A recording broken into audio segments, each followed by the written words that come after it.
Therefore, my dear friends, as you have always obeyed, not only in my presence, but now much more in my absence, continue to work out your salvation with fear and trembling.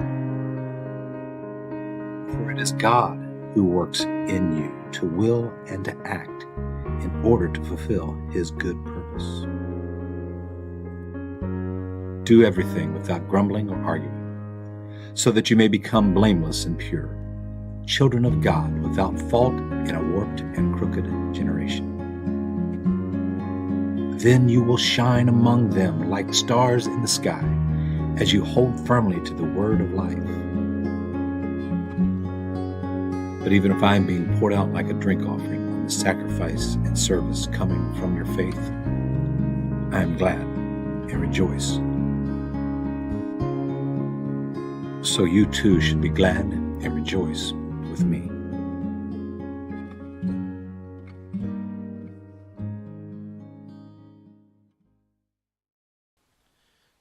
There is so much joy that is offered in our opportunities. As Paul was sentenced to a prison cell, he wrote these letters, and many like it. And Paul was a man who exceeded well in his pursuit of opportunities. See, he didn't let this prison cell or any of his beatings or his stonings or his lashes, he never let those things take away the opportunities that God presented him. In fact, oftentimes they were part of the opportunities that God had given him. Sometimes I feel like we don't recognize the opportunities that God gives us. See, there's a great scene in the movie Evan Almighty. Evan Almighty is the movie where funny Steve Carell, famous from The Office, the regional manager, Steve Carell plays this character, Noah. And God comes to Noah and tells him that it's time for him to build an ark. And this is set in Washington, D.C. And Steve Carell starts to turn into Noah. He starts growing this white hair and this beard. And he has to tell his family that he's going to build an ark.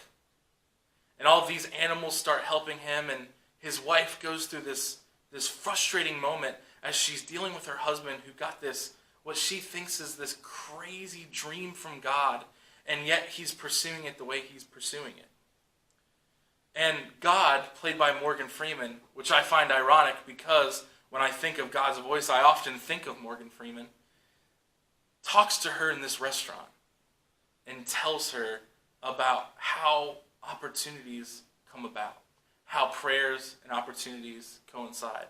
Check it out. Oh, excuse me, can I get a refill, please? Coming right up.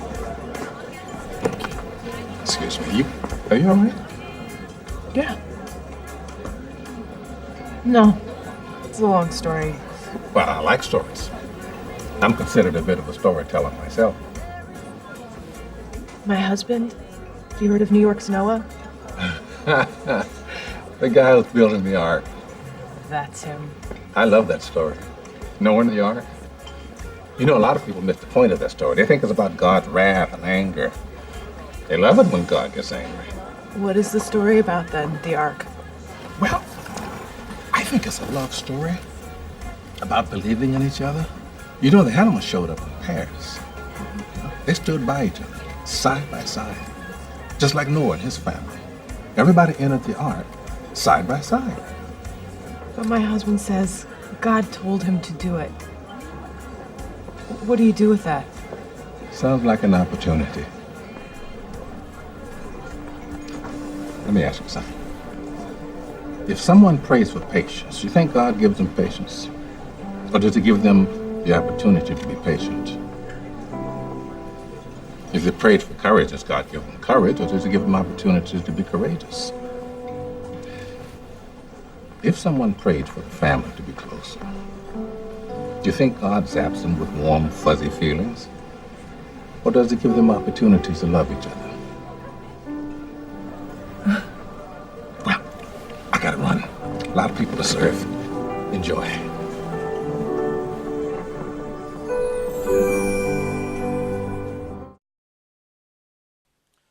A really cool perspective as to how God answers our prayers. See, I think sometimes we think of prayers almost like a fast food order. 2 miraculous healings and a fixed relationship to go, please. But as explained in this scene, I think God answers prayers with these opportunities explained in this clip. Even in verse 13 of what we just read, it says that God who works in you is to fulfill his good purpose. The next part of the verse, and maybe the hard part about finding joy in the opportunities, is the work on our end that goes into it. It takes work, it takes love, it takes effort to pursue these opportunities. Paul talks about it when he says to not argue or grumble. And I think sometimes we get that way when we think of the effort and time, especially if there's a chance that we're not going to get the fruit that we thought we were from whatever opportunity we've been given. If we're not sure that we're going to get that return on investment to the effort that we put in. So Paul mentions that. To do everything without grumbling or arguing. And for those times that it's going to be hard, for the times that we put in effort and we put in that love and we're pursuing that opportunity, Paul even mentions it for himself as running and laboring. But he says, in fact, he's going to boast on the day of Christ that he did those things. He's going to boast on the day of Christ that he was running and he was laboring for no matter what fruit was bared. And I think that's where opportunity and joy coincides. See, I think of it like the perfect gift. The one that you just knocked it out of the park. Maybe it was for a son, daughter, spouse, mom, dad, grandma, grandpa, for their birthday or Christmas, or just because when we find that perfect gift and we know they're going to open it and they're just going to have that smile. Or maybe for some people, they're going to have those tears of joy of how absolutely great a gift this is. That's the same joy that we pursue when we pursue these opportunities. It's like giving somebody a perfect gift. It's giving somebody a gift of our time, our effort, our love, to answer our prayers, to answer the prayers of others as God uses us for his good purpose. See, and he even talks about the times where we don't get that return on investment. We don't get that fruit. We don't get that reaction that we thought we would.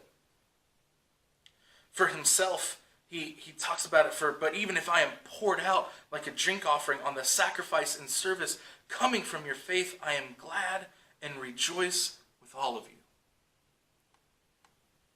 Paul was a man who understood he didn't always get the fruit that he thought.